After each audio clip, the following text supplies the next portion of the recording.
Okay, welcome back to the new SEC podcast. Week 2 of the CFP rankings just happened. The show just aired. We got the new rankings, a little bit of shift, a little bit of change up. We still have multiple SEC teams right now. If it ended today, you got 4 or 5 SEC teams that are kind of sitting pretty to be in the playoff. Randall, some initial thoughts before we get into some of the specifics of this. What do you think of the rankings? I know you kind of liked them from when you texted me. Yeah. When I was watching the show, I was heading home from the barbershop and I was watching it on my phone. And I felt like they got most things right. I think we'll talk about it today. It was interesting to see Texas Tech jump over Ole Miss. Ole Miss beat Citadel last week, 49-zip, didn't do anything wrong necessarily.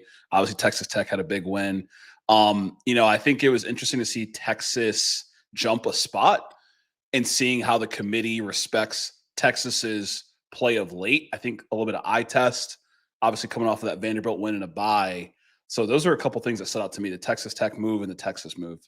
Yeah, and the Texas move and Oklahoma move up because of the BYU drop. It was interesting to see, a one-loss BYU end up behind them, how they respect that team regardless of record, and they kind of backstopped them with Utah where they wouldn't drop any further. But it begs the question of where they might have put them had Utah not been there. But it's an interesting rankings, and I said this before. It's less about where the teams are right now. It's more about what the ranking says about this committee's vision. I don't care where the team sits. I care about why they put them there, because it's when we get to the later rankings, and it does matter. It'd be good to know what they're looking at. And that's the thing. You get kind of a limited explanation from the committee. If you watch the ESPN show, I think the committee board member comes on for maybe 10 minutes and talks about a couple points, but they don't go like team by team. And you had asked me about, what were my initial thoughts. I feel like the part of the show that really kind of had my heart sunk a little bit was that 3-2-1. Like, I was like, okay, USF's rank. All right, that's good to see. But I was really like, okay, I know how 4, 5, 6, 7 will look. I know where Georgia's going to be. I know where Alabama's going to be. Are they going to be impressed with what A&M did this past week against Missouri? Are they going to critique what Indiana did against Penn State? The national narrative, I feel like, and we've talked about it for Indiana, has been this was a Heisman moment for Mendoza. And there hasn't really been much praise for what A&M's been able to do consistently in the SEC. Right. And I think it's a crazy narrative, honestly. Like, first, I think A&M should be higher. I was ready to see them be higher. I don't know where this narrative comes from, and especially hear it right after, where they get on there and they're like, oh, they're looking at eye test, the moment of Indiana willing that win against Penn State. Penn State who? Texas A&M just went on the road to Missouri, essentially put belt to ass. They've done that year, all around this year. They have that win over Notre Dame in South Bend. I don't know what else this Texas A&M team needs to do. And now a lot of things will shake itself out. Like Ohio State and Indiana will probably play in the Big Ten championship. If A&M takes care of business against Texas after the game, against South Carolina this week, they'll probably play in the SEC. They will play in the SEC championship against another SEC school. I just don't know what else they need to do to get there. Like, would the win over Texas propel them? Like, or are they always going to be behind Indiana and Ohio State? Yeah, and I really don't know. Maybe the committee is thinking that the Big Ten championship will be Indiana and Ohio State, and they'll match up in that game, and that'll determine who's ultimately 1 through 4. But the purpose of the rankings is supposed to be a snapshot of everything you've seen to this point this season: resume, strength of schedule, strength of record, eye test for all intents purposes. And don't get me wrong, like, Indiana's looked super dominant. They've been blowing out teams like UCLA. They've blown out a lot of good competition. They beat, Oregon by a solid amount, I think like 9 or 10 points. But I mean, like, the teams that have tripped up, like Florida tripped up Texas. Florida didn't trip up Texas A&M. Where I sit right now, I would have A&M at either 1 or 2. Lane Kiffin's been ringing that bell. So I agree with that one. And as we trickle down the rankings here, 4-5, Alabama, Georgia, about right. Nothing there. Texas Tech and Ole Miss. Let's talk about that. Ole Miss getting jumped They played Citadel. I know that Texas Tech's win over BYU. They now have 2 wins in the top 13. Dominant win over BYU. In your mind, is that enough to jump Ole Miss? I think the dominant win over BYU and the body of work for Texas Tech this season is allowed them to jump over Ole Miss. Texas Tech, you beat a good Utah team, you beat a good BYU team, you've dominated your conference. There is something to be respected about being 9-1, and the one time you lose to Arizona State, you've mentioned they weren't playing the starting quarterback. So it'll all shake out the way it's supposed to shake out. Both these teams to this point will get an at-large spot. Obviously, Texas Tech will probably get their conference championship, but I think it's justified. I wouldn't drop them any lower than 7. Yeah, I think 7 is a decent spot, and I thought that there was a potential for Texas Tech to have been ahead of them last week. Some people were ringing that bell, singing that song about Texas Tech like they should be higher. This was a good win. If you're Ole Miss, your best win is number 11 Oklahoma. You have that loss to Georgia. 2 games left. You got Florida. You got Mississippi State. Both of those you'll be heavily favored in. You already are heavily favored in this Florida game, and we'll see what happens with Mississippi State. You control everything for the opportunity to make it to the playoffs. There's plenty of scenarios to even make it to Atlanta for the SEC championship game. If you win that, you can even find yourself with a bye. So even though it's disappointing to see that drop, the 6 looks a little bit better than the 7 besides your name. Yeah. You control it. You control what you can. You will find yourself in the playoff if you take care of business against 2 inferior teams. And they're going to be pulling for Oklahoma this week, right, against Alabama. So they obviously beat Oklahoma. So Oklahoma beating Alabama will help their resume. That'll help them get closer to potentially playing in Atlanta in the SEC championship. And I don't want to ignore the strength of that Oklahoma win for Ole Miss, right? I talked about where I believe Texas Tech belongs. That Oklahoma win is looking better and better. We saw Oklahoma go up a spot this week in the rankings. But for Ole Miss, you're a big Alabama fan, or you're a big Oklahoma fan this weekend, and that can certainly help your resume and help you get closer to the potential spot in Atlanta, if that's what you want as a fan, honestly. If it is, yeah, it's an extra game. Speaking on Oklahoma too, talking about them playing Alabama this weekend, as you look down this list, Oklahoma sitting at 11. They are the first team of the conference teams take Notre Dame out because they're, scared of conference play. Oklahoma is the first team in here that will not have the opportunity to play in their conference championship game. They are the highest ranked at-large only team right now because they're eliminated from contention for the SEC championship. They have to find an at-large spot. That's this weekend. That's this weekend against Alabama. A win from Oklahoma propels you exponentially. You all of a sudden now have a really, really good win on your resume. You're not being propped up by the 23 Tennessee spot, which we could talk about that, whether Tennessee should be ranked at all or not. This would be a huge marquee win for Oklahoma. Without that, unfortunately, that's probably the end of the road.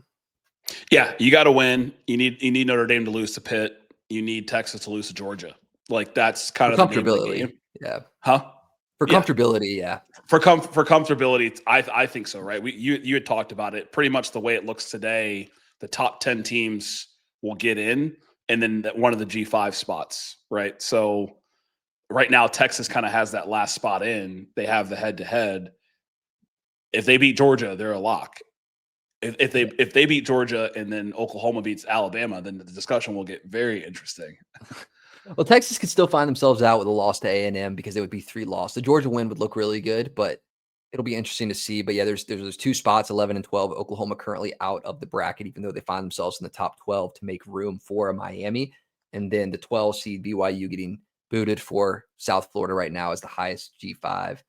And it's interesting. So making a spot for Miami. Let's dig into that. So are you saying that as an at large or as a conference champ? That's going to be as a conference, because the bracket, the prospective bracket right now has 15 Miami taking Oklahoma's spot. Right.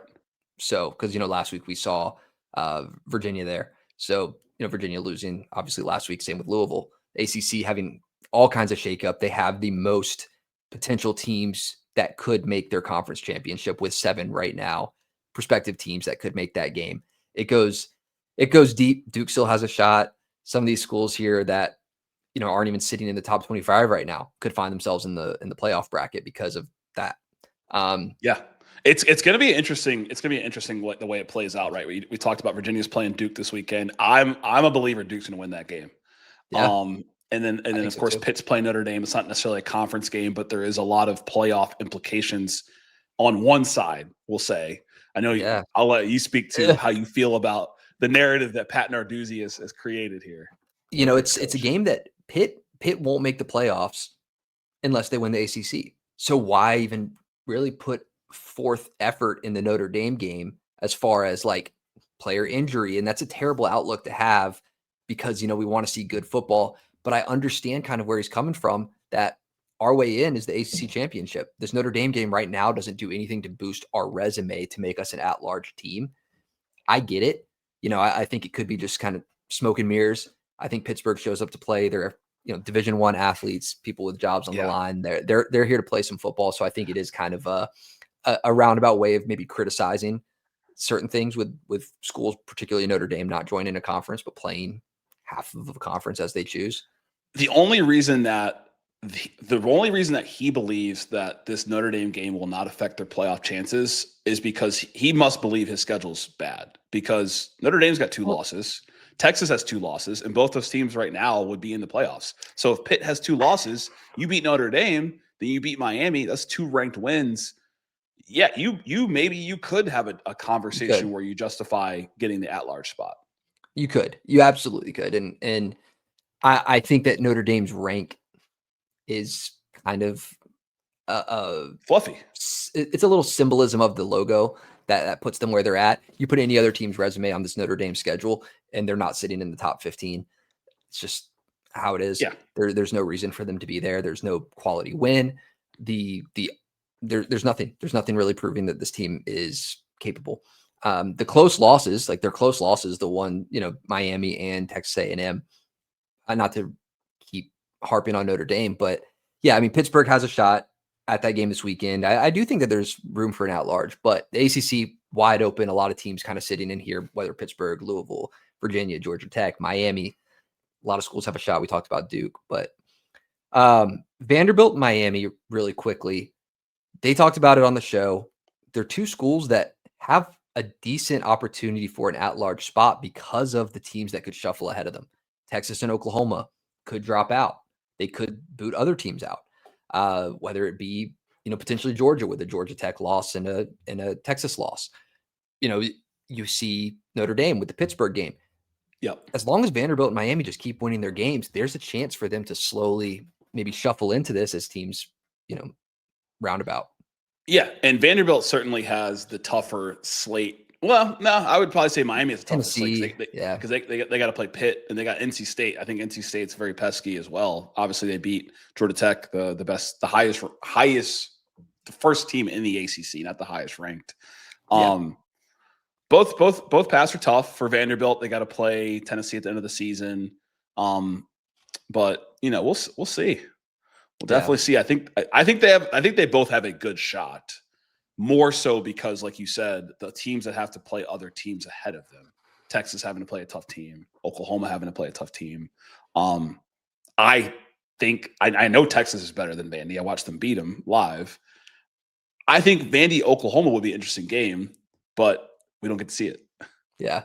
Yeah. There's some good matchups in there. You know, we got to see Vanderbilt, Alabama, the Texas one. And then there's opportunity for this team to meet again, especially, you know, if they find themselves in that 10 spot and you got, you know, Alabama at 4, Georgia at 5. Like there is some opportunities for maybe these teams to play again. But as we go down, 2 3-loss teams are in here.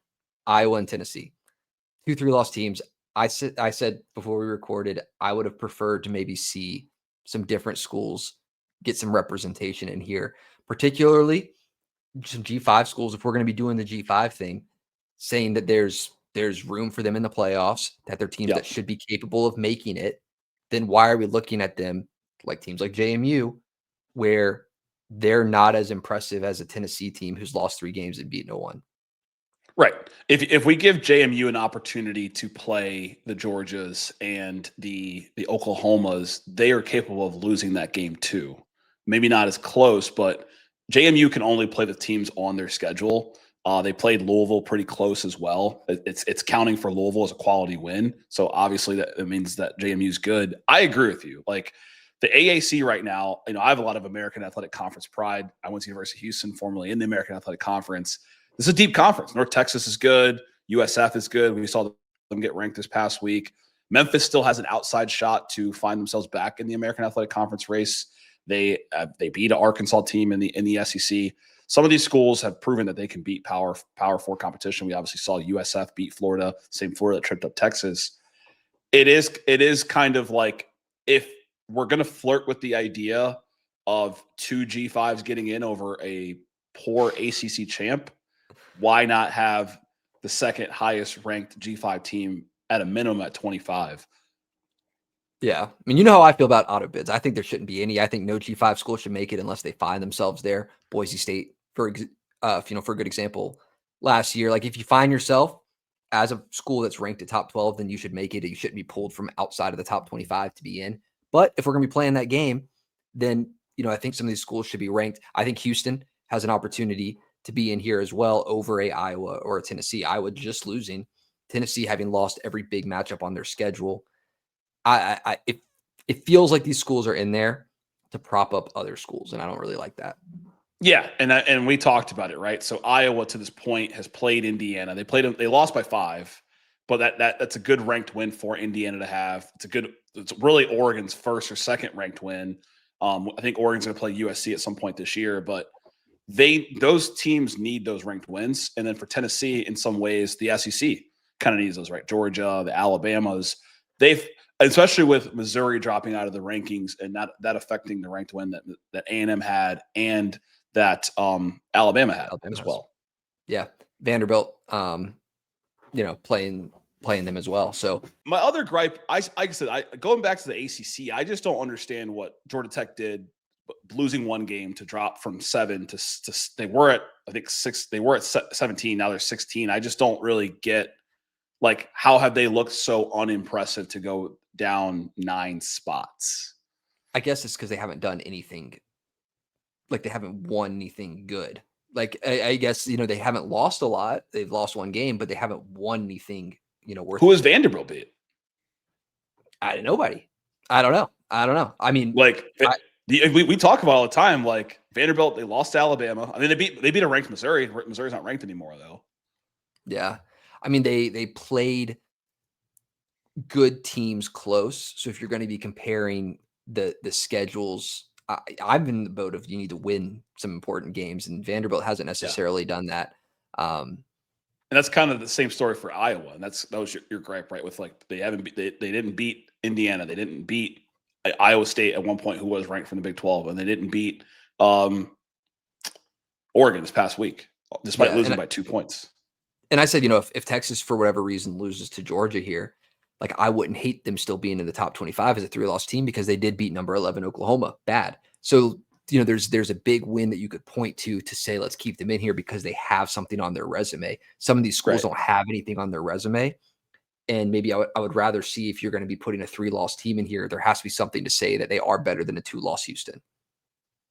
Yeah. Look, major respect. And, like, it's interesting because I feel like Tennessee outplayed Georgia for like 4 quarters, but minus 2 minutes. And Iowa kind of outplayed Oregon pretty much until that last drive.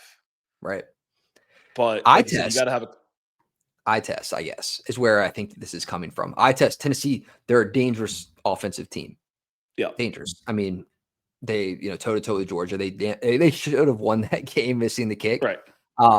They played a decent game with Alabama. The pick at halftime kind of turned that on its head. They played a good game with Oklahoma. Those are 3 top 11 teams that they played that are holding them back. But again, I don't care who you lose to. I don't care about how you lose games. I want to see you win games. I want to see teams win games. Yeah. But, it's another week of rankings. Any final thoughts between, like, when we look at the top 12 right now, if we took a snapshot of who would get in the playoffs right now, do you feel like the committee's gotten it right from everything we've seen so far? I think or are they giving themselves some wiggle room? I think they've got it right as far as 1 through 10. I think order aside, I think the top 10 teams are the right 10 teams. I think, working within the confines of having to put an ACC team and a G5 team at 11 and 12, they've got the right ones probably in the conversation for that, with South Florida being the highest ranked. I think all in all, things are good. There's some things that we can complain about, but all in all, it looks pretty good. And as long as they can continue this type of convention throughout the season, then I don't think there will be too many problems down the stretch. But if we start seeing some losses this week, if Georgia loses to Texas, if Oklahoma beats Alabama, it could be a crazy week next week.